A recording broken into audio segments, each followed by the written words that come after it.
ನೀವು 500 ರೂಪಾಯಿ ನೋಟ್ಗೆ ಚೇಂಜ್ ಕೇಳಕ್ ಬಂದಿದ್ದೀರಾ?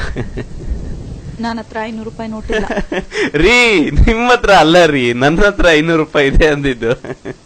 ಬನ್ನಿ ATM ಹೋಗೋಣ. ಈ ತಂಪೊತ್ನಲ್ಲಿ ATM ಬಗ್ಗೆ ಯಾಕ್ರಿ ಮಾತಾಡ್ತೀರಾ? ನೀವು 1000 ರೂಪಾಯಿ ಇಟ್ಕೊಂಡು 1.5 ಲೀಟರ್ ಕಣ್ಣೀರ್ ಸುರಿಸಿ ನಿಮ್ ಕೈಯಲ್ಲಿ ಬಿಟ್ಟು ಬೇರೆ ಇನ್ಯಾರ ಕೈಯಲ್ಲೂ ಚೇಂಜ್ ಇಸ್ಕೊಳ್ಳಲ್ಲ, ನನಗೆ ನೀವೇ ಚೇಂಜ್ ಕೊಡ್ಬೇಕು ಅಂತ ಗೋಳಾಡ್ಕೊಂಡು ಅಲ್ಲೋ ಟೈಮ್ ಬರುತ್ತೆ ಅನ್ಕೊಂಡೆ. ಆ ಟೈಮೂ ಬರ್ಲಿಲ್ಲ. ನನಗೆ ಗೊತ್ತಾಗೋಯ್ತ್ರಿ, ಇನ್ನೂ ಚೇಂಜ್ ಸಿಗಲ್ಲ. ಯಾಕಂದ್ರೆ ಬ್ಯಾಂಕ್ ಮುಂದೆ ಕ್ಯೂ ಖರಾಬ್ ಆಗಿದೆ ರೀ.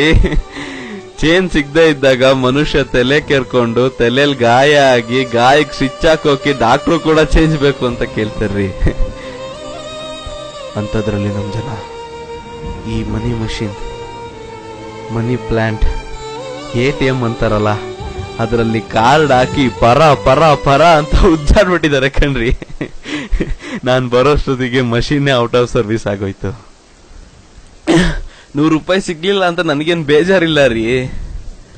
ನಿನ್ನೆ ನೀವು ನನಗೆ ಕೊಟ್ರಲ್ಲ 40 ರೂಪಾಯಿ, ಅಷ್ಟು ಸಾಕು. ಅದರಲ್ಲೇ ಟೀ ಬನ್ನು ಬಾಳೆಹಣ್ಣು ತಿನ್ಕೊಂಡು ಹೇಗೋ ಇನ್ನೊಂದೆರಡು ದಿನ ತಳ್ಳಾಕ್ತೀನಿ. ಥ್ಯಾಂಕ್ ಯು ರೀ ನಂದಿನಿ.